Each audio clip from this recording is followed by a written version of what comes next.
Raad on his continuing journey of discovery into life's challenges, opportunities, options, and all the latest and greatest things that come with getting older. The Raad Life is brought to you this week by Your Home for a Lifetime, a company dedicated to empowering you to stay safely, independently, and comfortably in your own home. And now here is your host, Raad. Hello, everybody. Yes, no, you're not confused. This is Friday, not Wednesday, which is when we usually do the show. But we really wanted to make sure that we got this show in this month before the end of the year. We had tried to have Jennifer on earlier, and due to some technical difficulties, we were not able to have that show. So I apologize for that, Jennifer, right off the bat. Problem. Right? But we really wanted to basically have you on and tell everybody about Impact Giving too. I think it's just a great organization. I kind of posted today, said, tune in because it's an organization that has a twist on giving. So I want to, yeah, you do. So with that being said, welcome. Thank you. Glad to have you in the studio. Why don't you tell people a little bit about yourself, because you do other things other than just be involved on the board, leading the effort at Impact Giving. But we always want to do this. We want a background story, and then how you may have gotten involved with the organization. At some point, we want to tell people about that, like your own personal journey with the organization, and then obviously the background of the organization. So if you will, the mic is yours. Great. Thank you. Thank you so much. So I am a Orange County native. I've been here in San Diego my whole life, but I am blessed with 3 wonderful children, and I spend most of my day job at Wells Fargo. So I lead the customer and team member experience, the strategy and the initiatives for the Wells Fargo auto business, and I'm based here in Irvine. That's awesome. And how long have you been at Wells Fargo? 12 years. Wow, that's blink. That's definitely a you stretch. blink and 12 years goes by. Right. Yeah. Before that, my background was public accounting and worked a little bit at the Irvine company, but always local to Orange County. So that's interesting. So I don't know much about how does a banking organization basically set out to deal with customer experience? I mean, Right. yeah. Do you have a lot of people that are involved in that? I mean, it sounds very fascinating. It is. And it actually has really nothing to do with my accounting background, Yeah. but I would say finance accounting is a good basis being in the financial services industry. So what I end up doing for Wells Fargo, and specifically the auto lending division, we actually have about 4.2 million customers that we service across the country. Wow. So what customer experience piece is I have the experience of the website. When you think about letters that have to go out to customers, emails, mobile messaging, all of the communications goes through my team to make sure that the voice we speak to the customer in whichever channel is consistent. So we have that piece. And then really we do a lot of putting ourselves in the shoes of our customer through journey mapping and just interviews. And that's how we then go to our business leaders to decide what to work on. So pretty much any touch point within that process or follow-up or end-to-end is going through you guys. And we'll understand it and be able to understand what pain points there are, and then pull those out and make sure that we work on those and make those better. That's amazing. So that's interesting because, it's not necessarily accounting. Right, Yeah, it's more customer service and sort of more touchy-feely, right? It is. Yeah, It is. And you've been doing that particular job for 12 years? No, I've been doing this particular piece. So the same thing we do for the customer, we do for our employees. So we have 5,000 employees just within auto. So we do the same thing. We put ourselves in their shoes and try to understand what's difficult. I've been doing that piece for about 2 years. I've always been in strategy and initiative type of positions across the bank in different areas. So every 2 years I can do something different. It's the benefit of such a large company. Yeah, I'm always very thrilled when I hear about that, where it's not externally focused only, but also internal. Yes. Yes. So I've been through a lot of with a lot of different experiences where I have not, where especially like you would think even in hospitality, which is a lot of my crossroads happen in that industry, is sometimes you don't see that going the other way, and it's very interesting when you see that missing, because those employees, those guest service people are basically your ambassadors. They are. They are. And it's fun. It's funny how sometimes in the outward focus of an organization that gets missed sometimes. So it's really thrilling to hear that. And it's combined on purpose for that reason. Yeah. So what we believe is a positive and consistent, we call our employees team members. So a positive and consistent team member experience leads to a positive customer experience. Yeah, it's awesome. Right. Now, just because it's something on my radar just the last couple of days, do you have that where it shifts into a different gear or a different way of delivery? For example, during the holidays, where where you're dealing with your team members, but you're basically because it's a stressful time. Right. You know, right. I mean, it's interesting. I was just reading about that, like where specifically during the holiday season, sometimes there's things that can be done. Where the focus is specific to the stresses that maybe a team member is dealing with or whatever. So I was just curious, do you have that seasonal kind of? There are a lot of benefits of being such a large Yeah. organization. One of them is that there is a lot of resources and investments around employee health. So we have those year round. But some of the things that we do, and that would be about how they might support to get through difficult times if Yeah. they need financial budgeting assistance. So we have a lot of those more type of employee wellness programs and health programs that go year round. We do a lot of engagement stuff with employees toward the end of the year around how we give back, how we do food drives. Right. We really want to strive for a sense of community across our team members and our various locations across the country. So we do certain activities related to that in various ways. That's awesome. And people are listening to this is like, what does that got to do with impact giving? But thank you for sharing that because I think it shows a little bit of connectivity. I mean, you're kind of giving to your employees. You're dealing with customer experience. And you're doing it from the benefit from the perspective of being part of a larger organization that has the means and abilities to do that.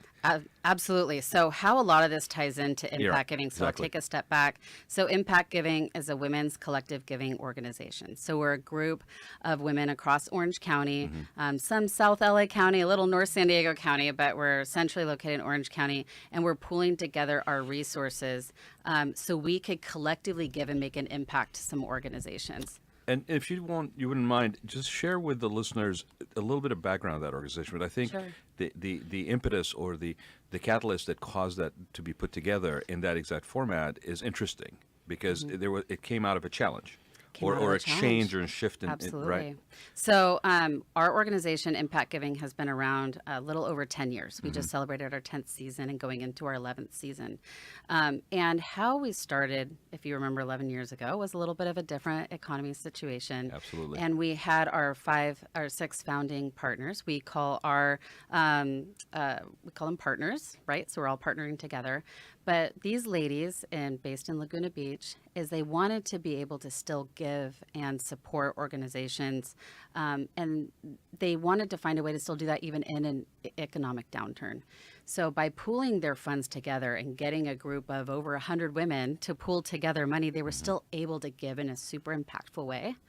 And that was the start over 10 years ago. And you blink 10 years ago and we're still here getting ready to go into our next decade. We've given over $1.3 million away in these last 3 years. So it's all these women pooling together their money, and we give grants to organizations between $10,000 and $40,000. So the concept is that individually, it's hard to give away $40,000, but as a group together, we can give it away. And then that's when we can really make an impact, a difference in a substantial amount of people's lives. Yeah, that was kind of the twist I was talking about earlier. I really like that, and the fact that it came out of a creative solution, if you will, right? Where we want to try to still maximize the impact, and I'm assuming that these ladies were already involved in charitable giving and involved in their community, and they wanted to still maintain the effectiveness of that, but their means maybe at least temporarily, given the economic realities at the time, 11 years ago.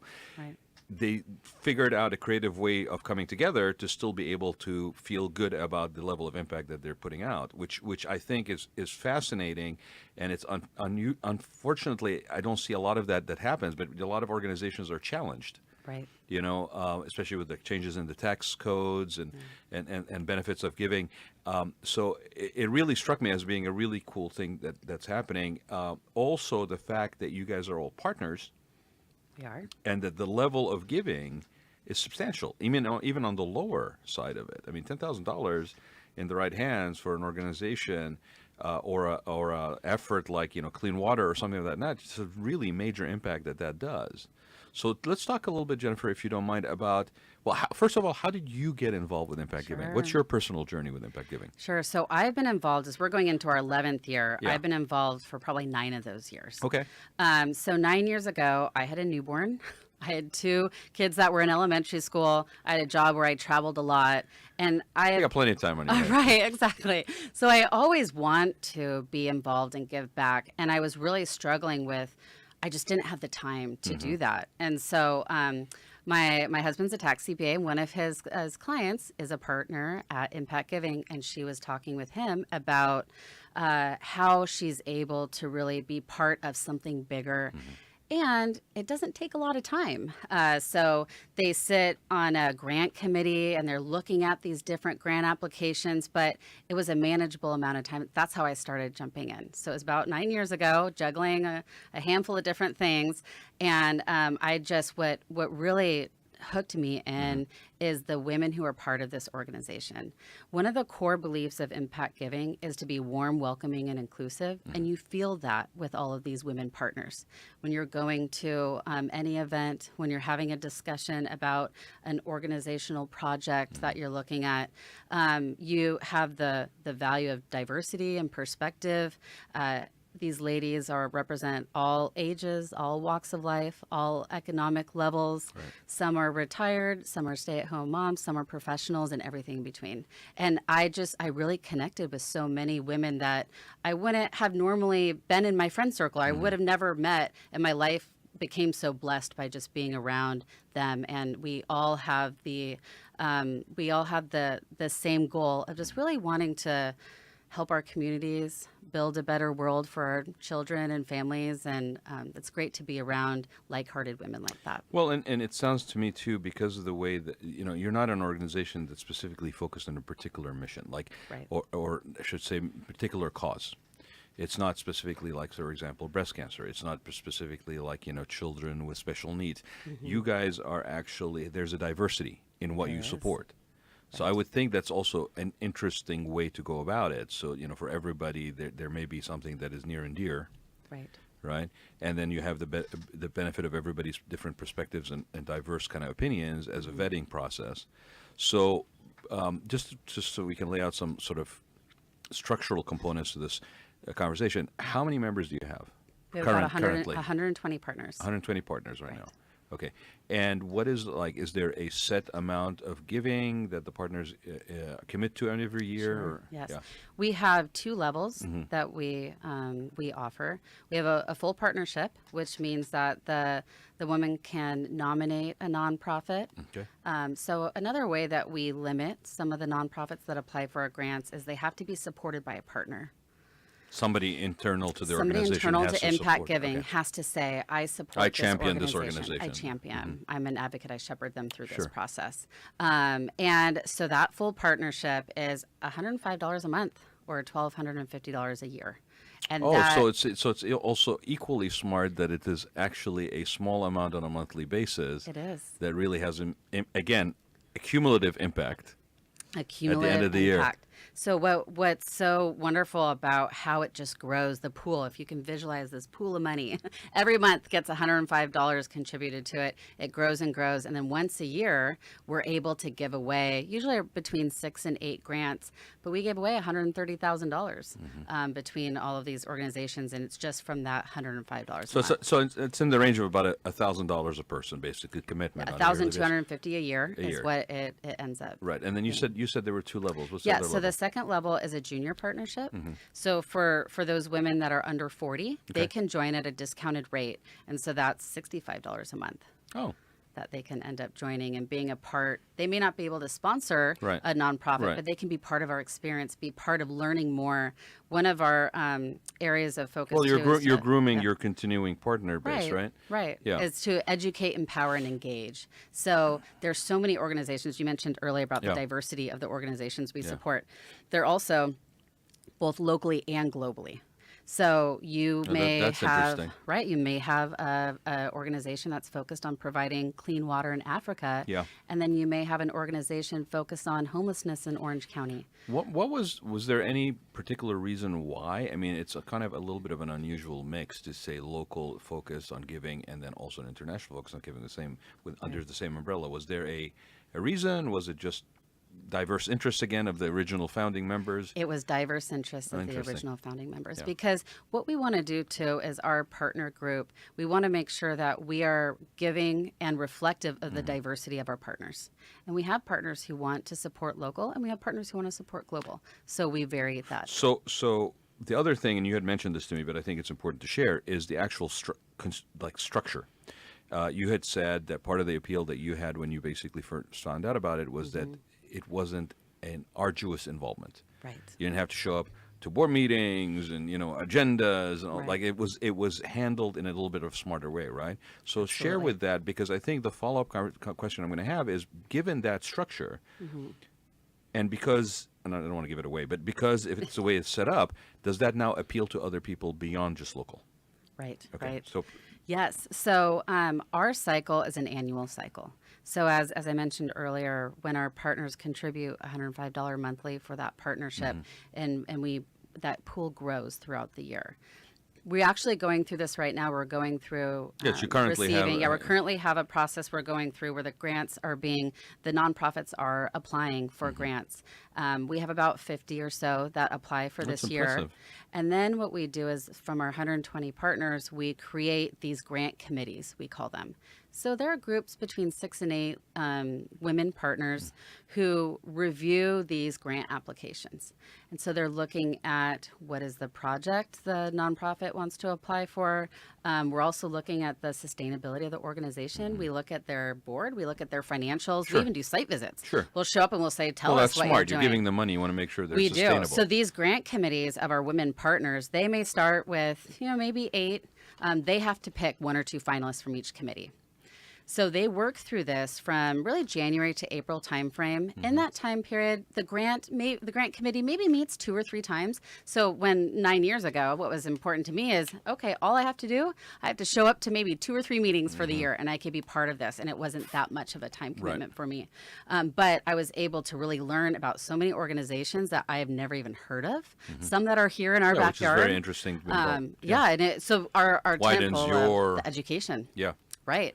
And even doing the site visit throughout my years being involved, I've done site visits for certain organizations and I fell in love with them. And then I now support them personally, course. even outside of impact giving. Right. That's what we want to accomplish too, is we just want to really educate our women partners about what's out there and how you discern giving your money away. So we train the women on how to look at financial statements and how to look and evaluate a board. So that happens during that time frame. So you through actually have a January to April. ripple effect on people that are involved with partners that are involved with impact giving, that then basically may develop a stronger connection with a particular recipient. Absolutely. And now that's the ripple effect where they've been And that's part of our goal. And Yeah, that happens all the engagement, time. As you fall in love with an organization and then they become more involved in that organization that they would have never known unless we introduced them Yeah, to it's it. an introduction for sure. Right. And then what we're hoping too, by educating these women on just how to look at organizations and how to decide how you use your money to support certain programs. So we work through this process, site visits, all those things. And then May, June timeframe, we get our finalists. So it's usually around 16 or so finalists. And us women, as we talked about, we all have diverse backgrounds, perspectives, but we all have one vote.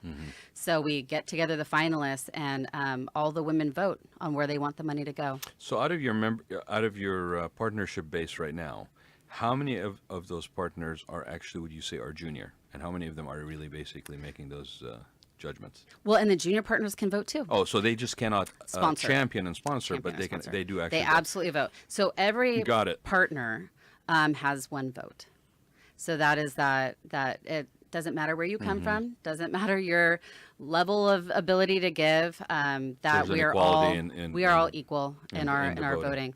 So these finalists, we our partners read up on them. There's summaries. They say, here's the project, and then they put their vote where it matters to them, and then we give our money away. And it's usually between 6 and 8 winners. Okay, so let's take a minute here, and let me ask you, relevant to how you like somebody champions, right? Now, are there some guidelines prior to somebody championed that helps them basically figure out whether an organization they're going to bring to the attention of impact giving is fits the bill? What do you use as a sort of a litmus test for organizations? You've been doing it for over a decade and for a whole variety of organizations. So is there a common... They're all 501c3s. They're all nonprofits. Right. So that's really the biggest rule, is it has to be a legitimate nonprofit organization. But I mean, do you look at something that's been around for a certain period of time? Anything can be if considered. I was a partner, I was a partner, Mm-hmm. and I was basically, it was my first time, first year being involved, and I'm going to want to try to champion somebody. Is there like almost like a cheat sheet of like, what am I looking for that would be valuable enough to bring to the...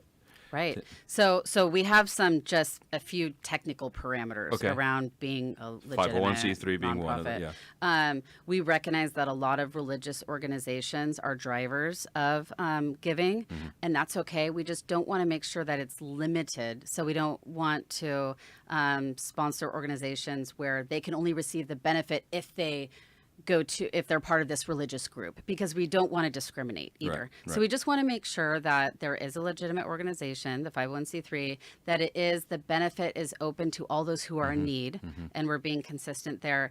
What I would say past maybe some of those black and white parameters is that those projects that really go through and end up getting support for are ones that align to our name, right? They make an impact. They can prove that they show sustainability, that what we're giving will continue to benefit. Measurable results. Measurable results. So that's what the grant committees go through, is they have a lot of clear guidelines about here are some of the parameters that the women partners are looking for.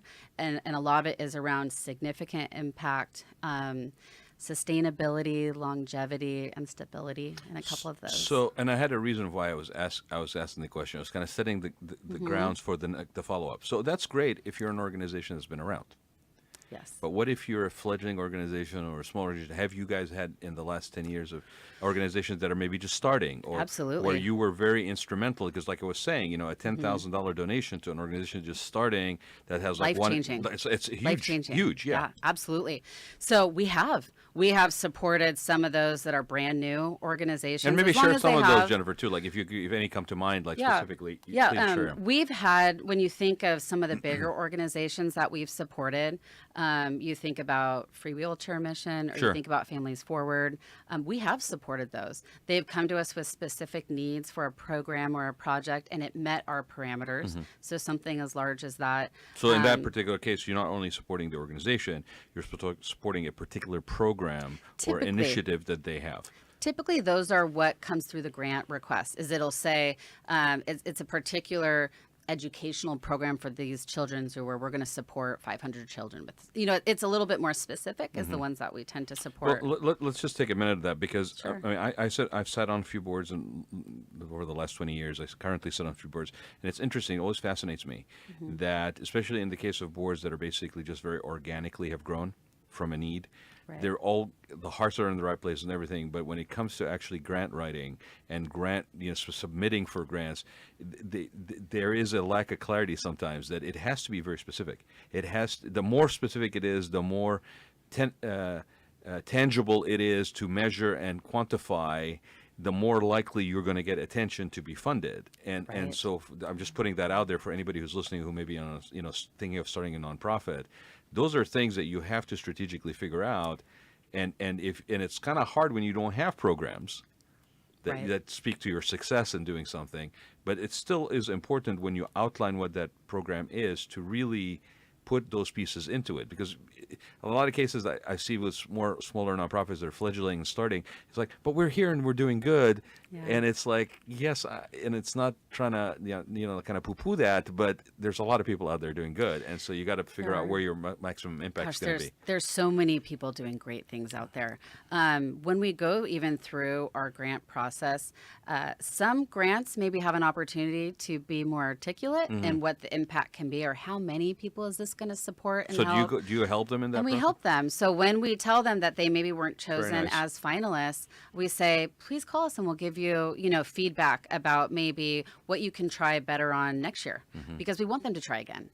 So many of these organizations have tried, maybe a year or two, and they're taking our feedback and they're writing the grants differently, and then they win. Well, you're So- providing them with almost With like free feedback. executive We do. feedback, right? Yeah, This we is how you do. get better. And the organizations are so appreciative, I'm and sure. they're wonderful to work with. And again, as we have done this for 10 years, and we probably, review around 50 or so grants every year, Yeah. we have a lot of evolved expertise on how these become So you successful. mentioned a couple of the larger ones. Just kind of going back to that question, can you mention a couple that maybe were just starting and Right. where that donation really made a difference in getting them kind of up and going? Yeah, we had just one this past year, Samburu Project, which is a little focused on the water in other countries. And off the top of my head, I don't remember, but it was around that $15,000. I think was it Wells? It was Wells, Wells, yeah. the drill and and digging it wells. made a huge difference for them. Got a program that they wanted underway where maybe our grant was the only partner that funded this project. And if they didn't get our grant, they weren't going to be able to make this impact.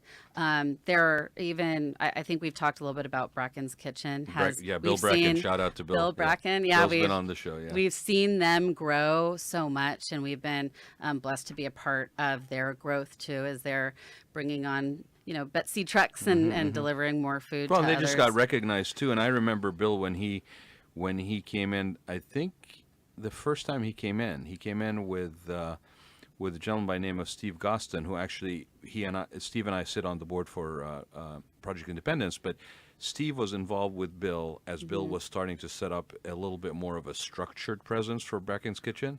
Oh, great! Because yeah. because they had been operating literally kind of like bootstrapping it and like sort of in Santa you start. Ana, and then he Right. realized people are coming to the kitchen, and in order to get to the kitchen to where he is, in order to be fed, they're spending all their money. So then it started becoming a mobile operation, and then next thing you know they got the space. But what was interesting. It's interesting. You're absolutely right. It was not that long ago. It wasn't that It was long like ago. in the last 5 years or right. less, right? Right. We love watching it. And that's one of the benefits, too, about when we give these grants away. We not only give them the check that night, we are their partner for the next year. So as we communicate to our platform, we promote their events. We attend their events. We're excited with them and their success. And even with Bracken's Kitchen, we've supported them more than 1 year in a row. Yeah. Right? We've been able to give them grants throughout the years, and then we get to see them grow up as an organization, and we get to partner with them. We have many of our partners that are involved in these organizations now, as they just have fallen in love with them a little bit more. But we want to support them. We want to promote them. We want to be able to really view them as a partner for us. And we're a partner, and we are invested in their success. It's not just that one check. So let's talk a little bit about this last year, you granted a bunch of money. We did. Can you talk about some of the recipients that were kind of exciting for you to see basically get money from Impact Giving? Yeah. So I talked a little bit about the Samburu project. Sight Life was another one that the corneal, did I say that right? Corneal surgery, right? Does those. That was a brand new one to us. I had never even heard of them really before. And that's what's so fun about giving away some of these funds, is that you don't know. We also gave away the Warrior Foundation project, a home in San Diego, to help with building that out. Yep. So those are just a few. You'll see they're just super diverse, very different, and every year there are different new organizations that pop up. And you're absolutely right. When I was looking at the website, it was very diverse, and it was interesting. Because you read the first one, it's like, okay, where's the next one, and then it's like they're all over the map. There's like a veterans, there's a water, Totally all over the map. right? Yeah, but which Sometimes was they're kids, sometimes which was good. I mean, everything. Right. for somebody who is motivated to be involved in a positive impact, right, to have the ability to do that 1 year in a certain way, and then the next year in a slightly maybe different way with some overlap, that keeps it also more engaging and exciting. Because that's the other thing that I found personally, and a lot of people have shared with me when it's involved with nonprofits, is sometimes the missions get stale. They do. Well, you know what, too, is when you think about our goal as a community of philanthropic women is to be warm, welcoming, and inclusive. Yeah. And the definition of diversity and inclusion is to recognize that there's a lot of different people out there. Okay. So we want our women partners to look at our grant winners and see, oh, look at that organization. I have a passion around providing clean water, or I have a passion of feeding our children. And there may be a thing that's more dire this year, that is in your immediate local surroundings, and then next year maybe that isn't. It's something else. So this allows you to actually be able to switch. It does. Well, and what's interesting is that we don't control or limit the groups that get in the rankings or how they get voted on. It just naturally happens, and it tends to be about half and half between locally and globally. Different diversity, and that's not anything we're doing behind the scenes. It is just it's the reflection of the partner community we have and what is their passion for that year. And it changes every year because our needs as a county, as a humanity just changes. And so it's interesting to watch that evolve. Well, and your defined parameters basically in giving is that you have X number of partners. This is how much money is there, and these are the sort of the range of the grants basically. Right. More partners, more money. More partners, more money. We can provide more. So right. with that being said, how can Yes. people find out more about how to get involved? Who can get involved? Okay. Yes. Can guys get involved? I'm going to ask the question because we might as accept well, money from men with no problem there, but we don't get a vote. But you don't get a vote. But you are more than welcome to support us. Let's give the website, Jennifer. Yes, so impactgivingnow.org Yeah. is our website. All that information is on there. All the information about all the organizations we've supported over the last 10 years. A lot about who we are, some of our events that are coming up. You can sign up to be on our newsletter and just hear a little bit more. We're on Facebook and Instagram. You can follow us there too. To be a partner, you do have to be a woman to have a vote, to go through that partnership process. And at any age, right, any background, any economic level, it's like I said, for the full partnership, $105 a month. For the junior partnership, $65 a month, and that's it. And you mentioned this to me, that the voting is limited to, you have to be a woman partner to be involved, but on that level. But you do have men that are or that actually support the organization as well. Absolutely, right. Okay. absolutely. So we take donations from we have men providing donations that want to really support us. Maybe they're related to women partners in the organization. We have businesses that want to be a part of what we're doing and really value how we're educating, engaging, and empower women in these communities. We have so many businesses that want to be a part of that too, and we welcome and really love that type of a support too. So you just, in the case of businesses being a partner, the go-to basically in that business would be a woman, but to be involved in voting. Businesses can just support us. So we have a couple events where we have sponsorship opportunities, and we have businesses that support us financially. And many times, yes, the women employees in those businesses tend to join as partners as well. The reason I kind of asked that question that way is because in a lot of corporate environments these days, there is sort of this sort of social consciousness and social responsibility component. Right. And there's also usually, I mean, it again was not that long ago that there was not a role specifically outlining, looking for volunteer opportunities for employees in a corporate environment to assign them to a day of giving here and there. Now there is actually. And now there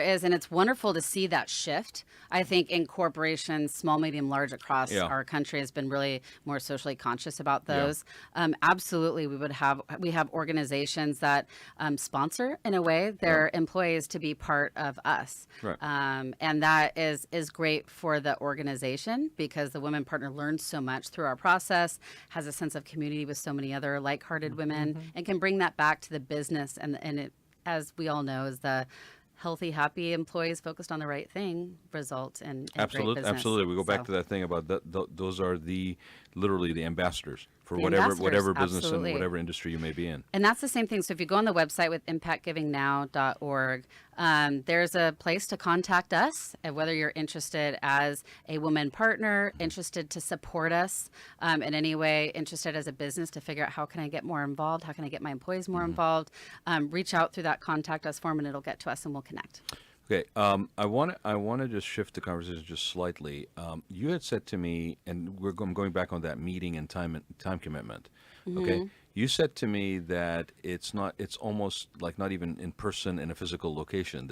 It's Oh, the grant the committees. grant committees, right? Yeah, the grant committees. So sitting on that grant committee Yeah. and being able to meet with other women partners and vet through the organizations, that was 2 to 3 in-person meetings. And that was it. At that time, when it was 9 years ago, that worked out great for me. And then as kids have gotten a little older, and now been on the board for about 4 or 5 years now, and I'm getting more and more involved. We have opportunities a lot more frequently for those who want to show up for coffee on a Saturday. Every month we have a coffee. Or we might have a wine night, or we might have a book club, or we have all these different ways for women to meet each other and be a little bit more connected. So you still did do the work of the organization, but the formality of it is loose and flexible. Of course, you can say, all I can do is that 2 meetings a year and be part of that. You can say, this year, I may not have the time to sit on a committee, but I just want to financially support and be a partner and vote. Or you can say, I'm going to show up every month at your coffee. I'm going to be part of your book club. I'm going to get as involved as you can. And really, we welcome all different levels of involvement. So I have a lot of people, just because of the way that my life has unfolded, I have a lot of people that may not be local. Right. That are women that are in their own right established and maybe listen to this and say, well, how do I get involved?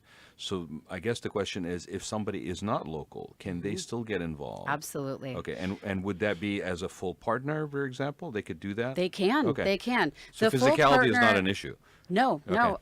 The So full physical partnership location, means yeah. that you, as long as you can find a computer and log into your link, you can vote. You can read all the organizations that were finalists. You can vote. We have a lot of partners who, through the last 10 years, have moved away, and they stay with us. And so they can hear through our newsletter, through our social media, through everything. They can hear the stories of the lives that we're impacting, and they want to be that.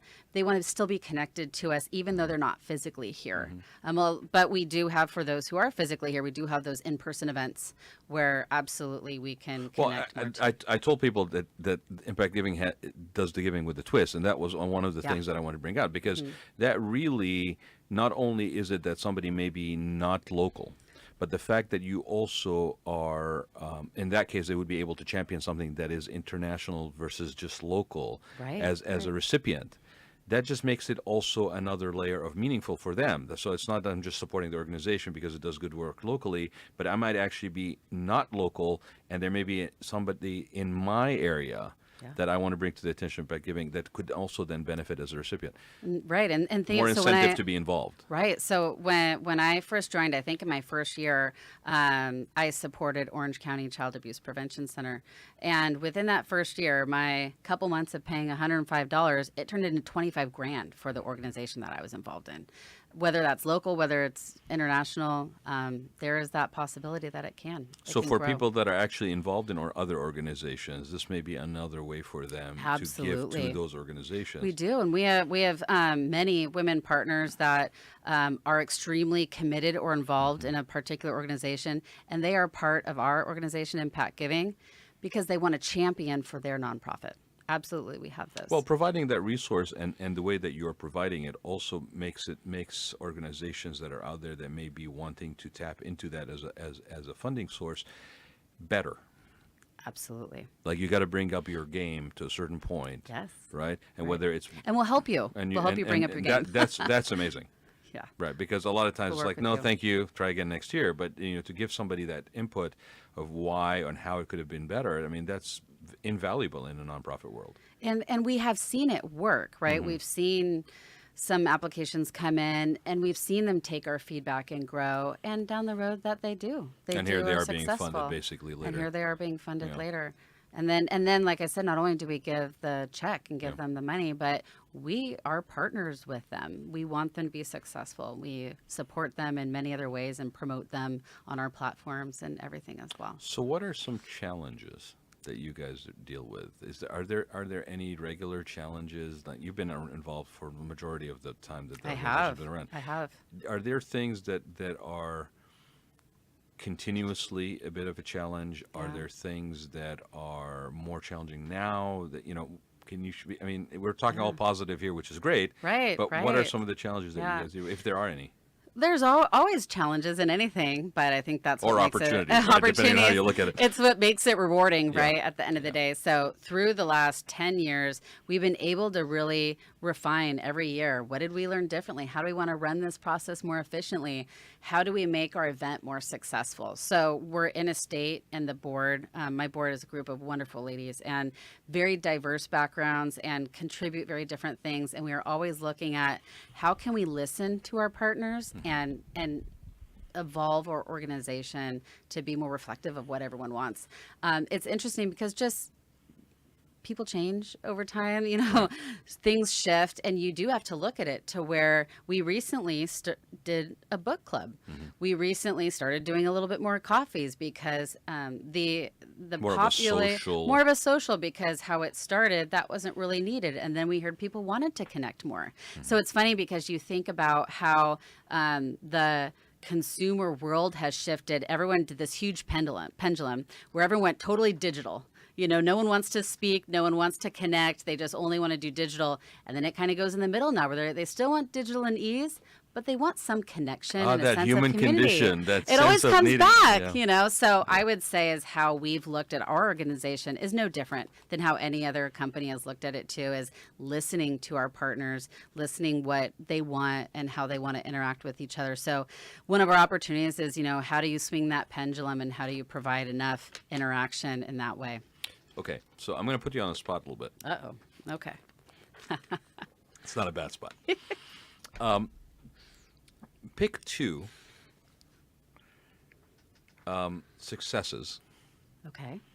that you really like when you think about impact giving, and like you're going to share something that just like had a really meaningful impact for you, or an experience, right? You've been around like for the majority of the time that they've been this organization. You're making me feel old. No. It's actually very, very admirable for an organization to have that kind of impact and continuously grow over a period of a decade. I mean, it's huge Right, celebration right. for that, right? It is huge. But especially in a nonprofit situation. Share with me a couple of things that really just kind of like a real warm and fuzzy for you. Like you go, yes, this was so great that and they can be smaller, meaningful for you is what I'm looking for. Meaningful for me, and there's been a lot through the years. About a little over a year now, maybe almost two, is we hit a milestone and we gave away our millionth dollar. And I would say that was That's pretty good. A good feeling. That was a good day because we had, from where we started and just being able to survive as a nonprofit and be able to It's not a small thing. keep the engagement of our partners and to be able to say we gave away $1 million that would have not have been Yeah, given that's a away huge otherwise. milestone, absolutely. So that was, such a huge milestone that I look back on and just smile. That was nice. Well, and I'll to take that one. and to have the wide swaths of people that are impacted Yeah. by that $1 million. Like you touched a lot Tens of and different. thousands. Yeah, exactly. Tens and thousands of lives were impacted through that $1 million. Okay. So I would say that was a big one Okay. for me. What I would say for me too, another one that was really impactful is when I look at our leadership in impact giving today. When I look at, it's been a journey. So I've been board chair for the last 4 years, and we've been a journey of building out how do we be sustainable and how we operate as an organization internally, and to just see the maturity and the passion and the support that the board and our committee chairs and everyone is I like to, that for me, again, like what's important, what some great things that I've observed is be able to look and just everyone is so passionate about just helping this world to be better for our families and our children, and such a great group of leaders and diverse leaders and just strong women. I just love being around a lot of strong women. I read something yesterday, and it's common when you say, and you tell your kids, leave things better than you found them. Yeah. I read something the other day, and it was a story about this gentleman who's an actor. I think he's been on a number of things, but he is like 31 years old, and the story was about how he invited a neighbor of his that was in her 80s or 70s to move in with him as a roommate. And it was a really touching story. I have a soft spot for seniors, but it was a very touching story because here was like somebody that wasn't even related, but there was literally just a roommate situation. And then how there was this thing about where like they'd sit around, like eat popcorn, drink champagne, watch movies or something like that. It was like really kind of cool, right? That sounds like fun. Right, but so of course, what did I do? You know, in the age of technology, I went on to Instagram and I looked for the guy, Of course. right, to see what. Don't we all? And I like followed him, right? And he has on his Instagram, which really touched me because it kind of builds off that same thing that's like almost like generic. Like, yeah, you leave it better than you find it. He said on there, it says, "Leave somebody better than you find them." Yes. Yes.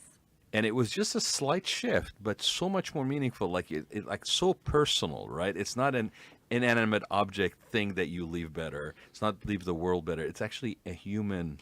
Yeah. Well, it's that quote from Connected. Maya Angelou too, right? Is they won't remember what you said, they Yep. won't remember what you did, but everyone remembers how you You made made them feel exactly. And that is when you think about being inclusive and welcoming and supportive of everyone around you, is that's how you make people feel.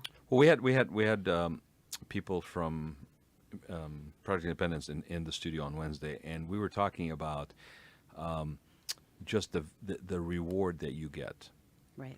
from being involved in volunteering in whatever capacity it is, and that is a different kind of reward. Like there's It no is. money amount that really equates to that. It's feeds a different part of your soul.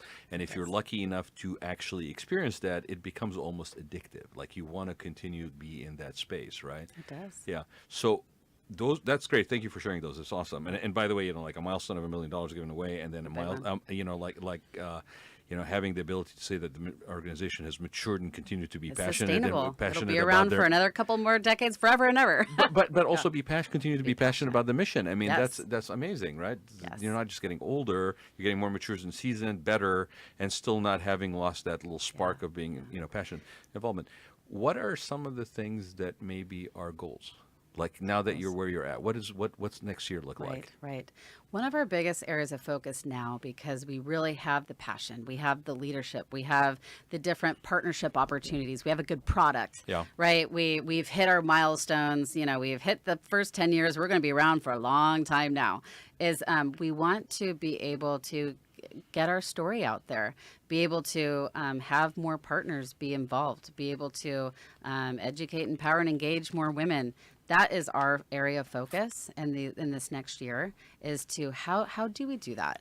We have, like I said, we have.